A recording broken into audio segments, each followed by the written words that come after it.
Can you tell everybody about your personal background in this industry and tell us about the background of your company? 咁我係做本業係做化妝嘅，咁嚟自於即係化妝師咁樣啦。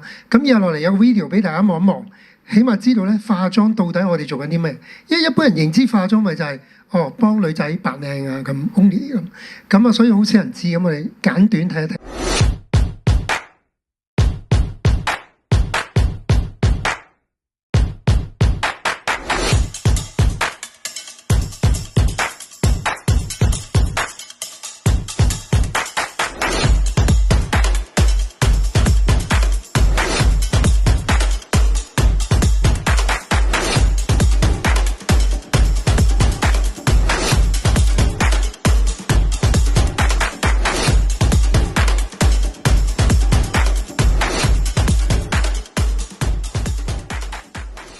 OK， 咁大家見到一啲好特別嘅造型啦，咁樣。咁我本人咧就要喺化妝咧已經有化妝連美容咧超過25年嘅時間啦。咁我本業唔係做呢一樣嘢嚟嘅，其實都同藝術創作有關係嘅。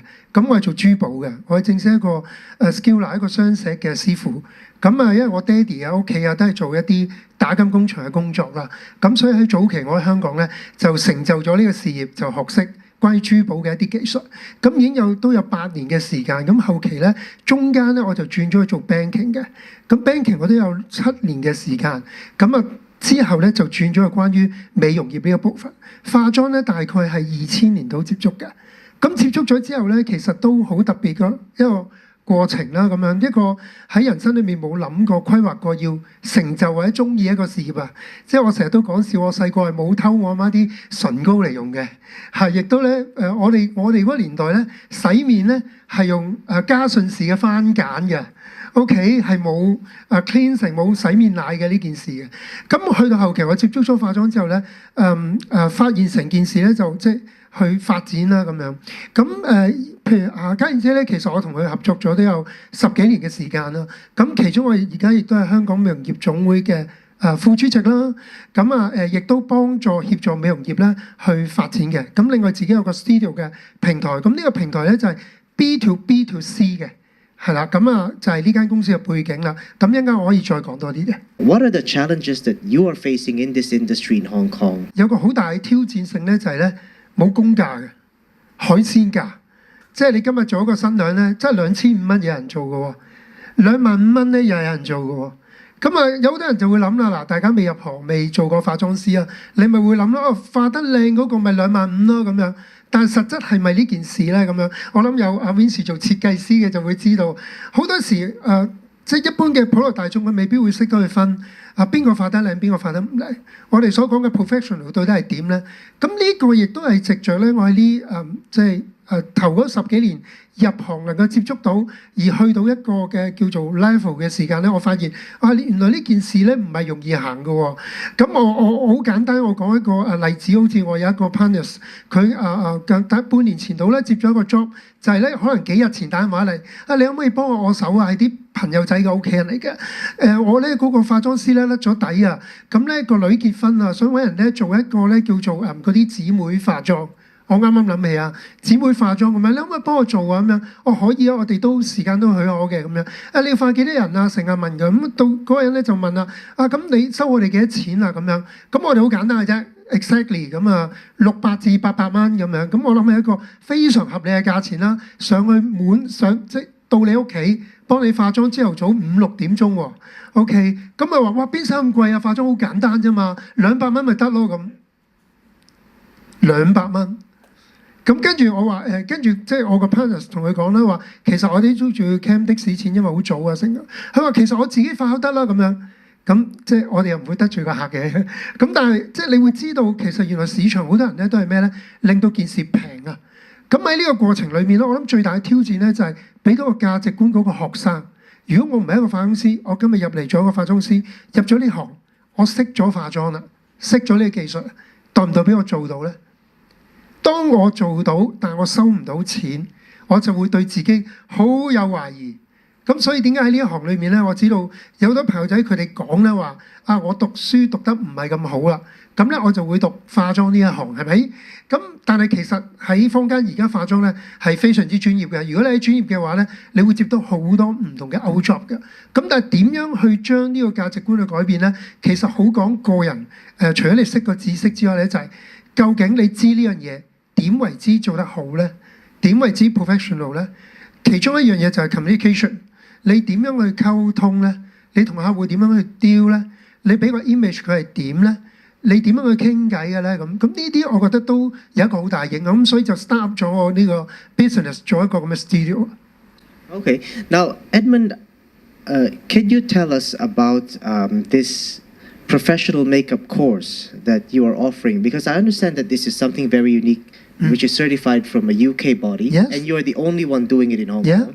So can you tell us what that's about and how it benefits people who want to enter in your industry? OK， 其實我呢個 UK 課程就唔係 only one 嘅，但我做呢樣嘢就肯定 only one 嘅，因為而家呢個市場你知啦，做嘅嘢同大家一樣。咁啊，你亦都有你嘅行家，你一定要揾你嘅突破點，揾你嘅 outstanding。咁我喺呢一行，就算做同一個品牌都好啦，其實我嘅 IP 嘅定位係完全唔一樣嘅。咁其中一個部分咧，你會見到啦。咁咧我自己學師就係做雙寫啦。咁我同 Joanne 一樣啦，都係打呢個詠春啦嚇，小念頭 Tai Chi 啦咁樣。咁亦都有學過music 音樂嘅鋼琴啊咁樣。咁後期咧就再接觸化妝。咁去到呢個年代咧，我哋有分一件事嘅就係、咦，我學化妝到底係跟師傅啊，定係喺學校度學咧？嗱，呢個年代好少我哋所講嘅師徒制。如果美容業咧，我哋叫做紅褲仔，即係跟下唔使讀嘅，跟下就識嘅。咁原來我發現咧，師徒制咧同學院派咧兩邊咧都有其好處，但係亦都有其唔好處嘅。咁所以咧因為我本身好多嘅狀況，包括我學首飾啦、珠寶係冇得讀㗎。就算我而家嘅雙石啊，一個 diamond diamond setting skill 啦咁樣啦，你唔會 Ivy 有得讀呢一科嘅，因為 Ivy 唔會俾粒真嘅鑽石你鑲㗎嘛。咁你去到工場，你係要由頭學過嘅。咁所以喺 that's why 我自己覺得原來好多嘢咧，師徒制咧，師傅同徒弟嘅關係咧係唔一樣嘅。雖然我哋都要跟流程、跟課程走，但係好多時我哋都會因材施教。你係乜嘢嘅料子？你去到邊個位置？每個人思考模式，每個人嘅創造力都唔一樣。喺呢個過程咧，我哋就會可以deliver 好多嘅 message 俾佢喺我哋嘅信息裏面。而第二部分咧，我就加入咗學院派。學院派咧就係 UK 嘅呢一個嘅 diploma。咁 diploma 好有用嘅呢個市場裏面。阿王 Sir 我跟咗你學喎，係你好叻，但係我學完之後冇人識我噶嘛。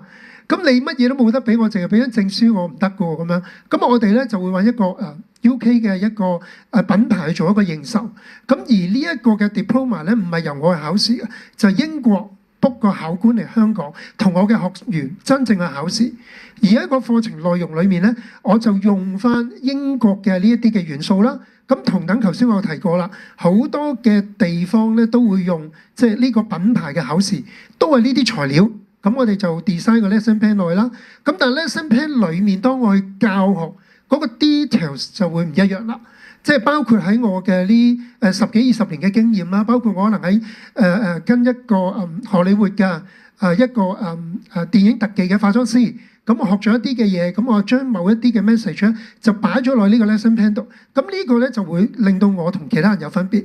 而第二個部分最大嘅分別就係咧，我唔知大家有冇發現，咁我學嘢我就梗係學校噶啦，學校就梗係跟老師噶啦。而家有個問題咧就係老師係咪專家咧？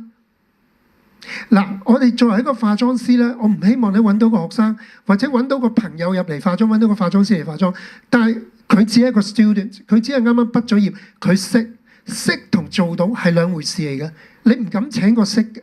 咁我點樣可以保證佢讀完之後佢會識咧？呢個部分咧就好特別啦，因為一般嘅學校，就算去到唔同嘅政府學校，佢哋教書就還教書嘅，教完書點啊？翻屋企湊仔啦，係咪有自己嘅生活啦？其實我哋 life 嘅生活咧就係化妝。包括我哋嘅化妝師咧，本業根本就係一個專業嘅化妝師，同唔同藝人啊、唔同嘅活動啊、唔同嘅影視啊做緊工作。喺個過程裏面咧，我哋順勢有時間啦，我哋就教俾我哋嘅學員，再帶埋佢哋入行，令到成件事咧整體性行入到個社會，令到佢有人認同。第三件事最尾就係咩咧？大家做生意都明，報價。因為化妝師咧本身咧係冇任何嘅知識規範，冇任何認證嘅，即係認證就係我哋自己嘅考試局啦。但係政府唔會有 license 噶嘛，係冇規管到你乜嘢人唔做得噶嘛。所以甚至乎我喺行內見到冇學過嘅都話自己係化妝師。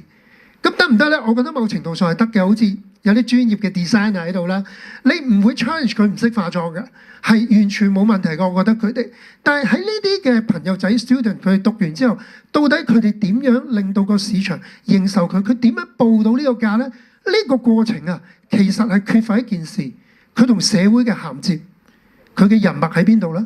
佢點樣去報價咧？報價個過程傾啲乜嘢咧？個客問佢幾多錢啊？1000蚊，平啲得唔得啊？平啲。你仲可以收貴啲，其實點解你可以收貴啲咧？點樣去做咧？咁呢啲全部都係一啲市場嘅策略啦，一啲嘅經驗啦，咁就透過我哋一個 studio 啦，就將佢俾到一啲學員咧，令到可以一齊我哋成就一個 team 去做一個 partner，喺出邊可以接唔同嘅 job 同埋工作。咁呢個就係我哋即係做嗰個課程嘅唔一樣。咁呢啲咧，你都會見到啦，就係其實我哋化妝都會做一啲唔同嘅工作啦。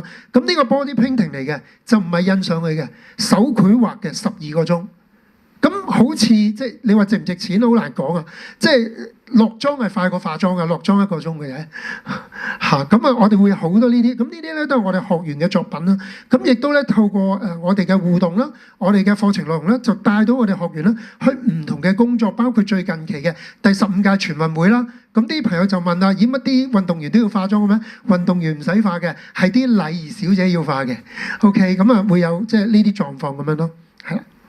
Yes， 咁最尾咧俾大家睇下嗰個一個我哋出咗工作嘅後台嘅工作流程，就啱啱喺呢個全運會嘅，可以大家欣賞一下。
Thank you very much, Edmund. That was very enlightening indeed.